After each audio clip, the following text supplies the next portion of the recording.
Hey, ziyenzeka kumaskandi bafowethu. Ukukhuluma kupheli, ukukhuluma kuningi. Cha, le iGuluva TV channel, Guluva TV online. Channel lapha angicabangi ukuthi ibheke umaskandi kuphela. Cabanga ukuthi yenza izinto ey'ningi impela. Ikuyabhala ngodaba olwenzakalile kwenye insizwa, isiqiniseko.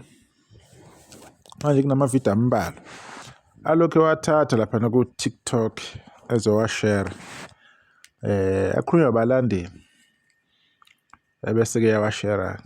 So ama-message-ke lawa abantu abangayithandi into ayikhulumile or ayishare iyo yamanye amavidiyo la ebekukhuluma khona enye insizwa nayo isolomthande ngandlela thize. Right,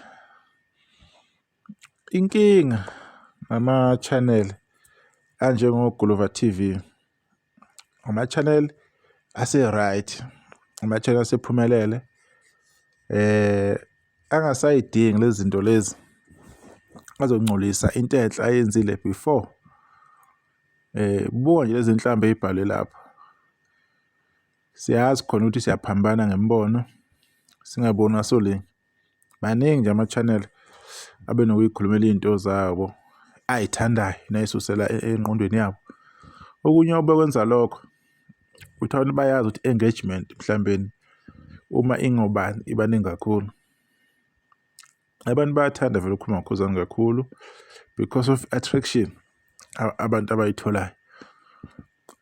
Kukancane mhlawumbe uma ukhuluma kabi ngomthandane SK uthole i-attraction e-right, bazokuthuka abantu begxeke ngayo yonke indlela. Kodwa uma kuwukhuzana, kujabula wonke umuntu.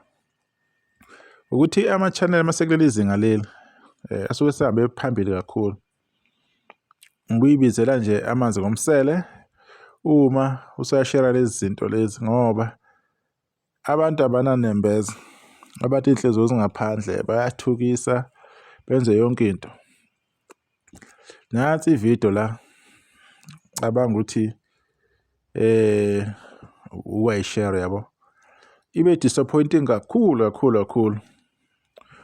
Ucijimpi ezwana ekhuluma lapha ekhipha le location ethi nabo ambulala.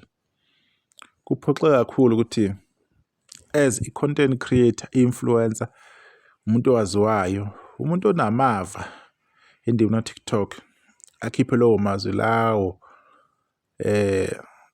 angathi umuntu unesiqiniseko sokuthi kwenzakaleni ngento ethize evelile. Because uma enayo isho ukuthi kwenzakaleni, why ngaya emaphoyiseni ayobika phela? Because kubuka engathi unolwazi oluphelele.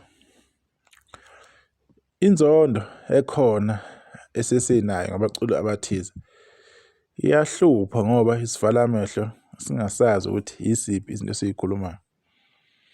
Sinamaphutha, simosha abantu esingabazi, sinezitho eziningi. Asazi ukuthi ubani umuntu oyocasuka asebenzise ithuba elithize ukuthi angizwani nobani, yithi mina njengesithi angingene. Asikwazi lokho. Kodwa sikhuluma engathi sine-show into ethize. Ukuphila kwethu kuya ngokuthi sometimes sesiphatha kanjani emhlabeni.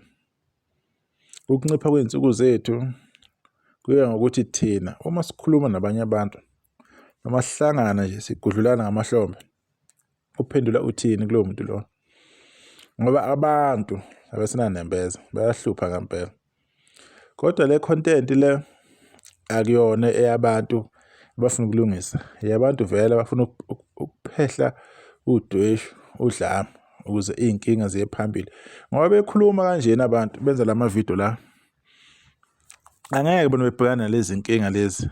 Bayakhuluma nje, bayafayela, bafaka amavidiyo ko-TikTok. Ababazi ubuhlungu obehlela imindeni ngalezi ngane zabo elokhu ilimala kabuhlungu kangaka kungaziwa ukuthi ilinyazwa yini. Okusukela ku-TikTok abacabangela ukuthi inkinga iqale khona. Kodwa lezi zinto zi-deep, zijulile. Angeke uzazi izitha zomuntu, zijulile kulokho esikucabangayo. Manje ngaleyo ndlela leyo oGoluva TV ama-channel semakhulu lawo vele into yamaskandi iyahlupha. Uthi uyakhuluma kuthiwa uthatha isayidi, uthi uveza lokhu kuthiwa usuhamba nobani. Impi yamaskandi angeke uyiwine. So uzoyithola vele usukhuluma ngendlela thize. Vele la sinokushare imibono njengami nami ngizokwathatha ama-video ku-TikTok ngenxa yomlandeli othizeni wekhuluma something ngikulethe la ngizokuveza. Kodwa lokho kusuke ngasho ukuthi ngisupporta lowo mbono walowo mlandeli loyo. Ngisuke ngiveza inkulumo kunesifundo esithize engisuke ngifuna ukusithola kuleyo video leyo kuleyo post leyo. Nalapha-ke kwenzeka kanjalo. Kodwa abantu bathatha ngey'nhliziyo zabo zingaphandle abantu ngenxa yamaqhawe abawathandayo. Mina ngithi akukho right ngendlela esikutha ngayo. Akukho right ngendlela esiy'phatha ngayo.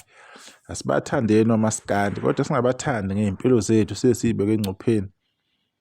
Asiy'phatheni kahle, sigade namazwi ethu ukuthi sikhuluma sicophelele.